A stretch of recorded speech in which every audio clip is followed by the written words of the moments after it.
असली 30 मार खां की कहानी। बहुत समय पहले की बात है। एक गांव में मंगल सिराजी और उसकी पत्नी रहते थे। वे कोई काम नहीं करते थे, इधर उधर से मांगकर गुजारा कर लिया करते थे। एक बार मंगल सिराज की बीवी किसी बड़े घर में मांगने चली गई। उनका बेटा विदेशों से धन कमाकर लौटा था। शाम को मंगल की बीवी ने उसे कहा, अगर तुम भी कुछ कमा कर लाओ तो लोगों के आगे हाथ न पसारने पड़ें। पूरे जवान हो, हरामखोर कहलवाने की अपेक्षा किसी काम धंधे में लगो। मंगल ने कहा, बाहर जाकर कमाने के लिए साथ में महीने के राशन का प्रबंध तो होना ही चाहिए। तू हौसला रख, मैं मांगकर तेरे लिए 30 पैकेट बना दूंगी। सिराजन ने हंसते हुए कहा। एक सप्ताह के भीतर पैकेट बनाने के लिए सामग्री इकट्ठी हो गई। सिराजन किसी के घर जाकर ओखली में चने तथा अन्य वस्तुएं कूटती रही। गुड़ की ढेलियां डालकर जब वह सारी वस्तुओं को दोबारा कूट रही थी तो छत में से एक सपोलिया ओखली में गिर गया। वह सपनों में डूबी हुई थी, उसे कुछ भी पता न चला। शाम का अंधेरा होते ही उसने 30 पैकेट बनाकर एक थैले में डाल दिए। दूसरे दिन तड़के ही मंगल पैकेट वाला थैला लेकर धन कमाने के लिए घर से निकल पड़ा। वह चलता गया और शाम तक एक जंगल में पहुंच गया। भूख, प्यास और थकावट से उसका बुरा हाल था। जंगल के निकट बहते एक झरने के किनारे थैला रखकर उसने मुंह हाथ धोया। ठंडा पानी पीकर परमात्मा का शुक्रिया अदा किया। थकावट के कारण जल्दी ही वह गहरी नींद में सो गया। इत्तेफाक से 30 चोरों का टोला वहां आ पहुंचा जहां मंगल खर्राटे ले रहा था। चोर किसी राजा का खजाना लूटकर लाए थे। वे भूखे और प्यासे थे। पैकेट वाला थैला पाकर वे बहुत खुश हुए। सबके हिस्से में एक एक पैकेट आया।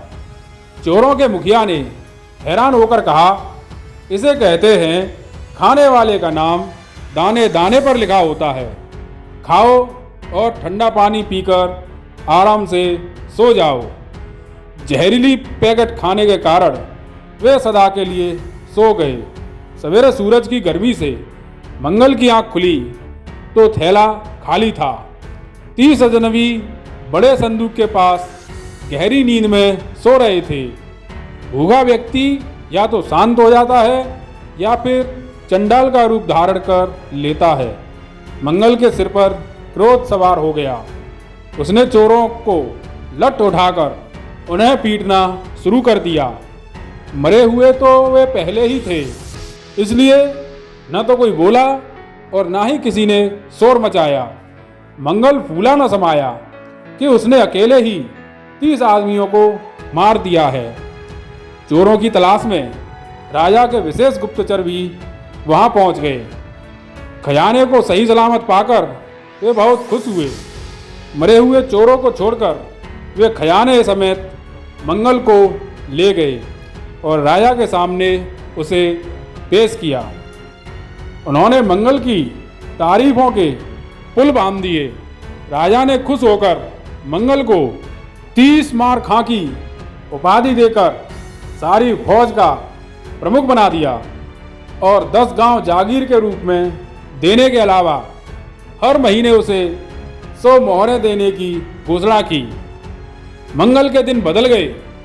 शाही ठाट बाट से वह सिराजन को भी गांव से ले आया और वे दोनों ऐशो आराम की जिंदगी व्यतीत करने लगे। काफी समय सुख चैन से गुजर गया। पड़ोसी राजा ने मंगल के राज्य पर आक्रमण कर दिया। फौज के पैर उखड़ गए। एक मंत्री ने राजा से कहा, महाराज, मंगल खा पी कर हाथी की तरह झूमता रहता है। उसे कहें कि अब वह कोई उपाय सोचे। राजा कानों का कच्चा था। उसने मंगल को बुलाकर कहा, 30 मार खां, दुश्मन की सेना को सबक सिखाने के लिए तैयार हो जाओ। अगर शाम तक तुम सफल नहीं हुए तो तुम्हारी खैर नहीं। राजा का कड़ा हुक्म सुन मंगल राजन के पास जाकर रोने लगा। बोला, अब क्या करें, लगता है अपने अंतिम दिन आ गए। सारी बात सुनकर राजन ने कहा, सवेरे जाकर राजा से शाही पोशाक और तलवार की मांग करना। यदि मांग पूरी न हुई तो हम भाग जाएंगे। यदि पूरी हो गई तो घुड़सवारों की एक टोली भी मांग लेना। खुद मरियल सा घोड़ा ले लेना। यदि घुड़सवार जीत गए तो ठीक है, वरना तुम वापस लौट आना। बाकी बाद में देखेंगे। मंगल ने राजन की तरकीब अनुसार जो कुछ राजा से मांगा उसे मिल गया। घोड़ों के तबेले में उसने एक मरियल सा घोड़ा देखा जो 3 टांगों के सहारे खड़ा था। चौथी टांग उसने छाती से लगाई हुई थी, जो मंगल को नजर नहीं आई। उसके कहने पर वह घोड़ा तैयार कर दिया गया। मंगल ज्यों ही घोड़े पर बैठा, वह हवा से बातें करने लगा। सारे पीछे रह गए। मंगल को जैसे पिस्सू पड़ गए। दुश्मन की फौजें मंगल के सामने थीं। मंगल ने एक वृक्ष के पास से गुजरते हुए उसी वृक्ष की एक बड़ी टहनी को पकड़ लिया, लेकिन घोड़ा कहाँ रुकने वाला था। पेड़ की उस बड़ी शाखा सहित मंगल दुश्मनों की फौज में जा घुसा। घोड़ा जिधर से भी गुजरता 30-40 जवान उस शाखा से जमीन पर गिर पड़ते। आधे घंटे में ही अफरा तफरी मच गई। दुश्मन की फौज इस अनोखी मुसीबत से घबराकर भाग गई। मैदान में रह गया अकेला मंगल सिराजी।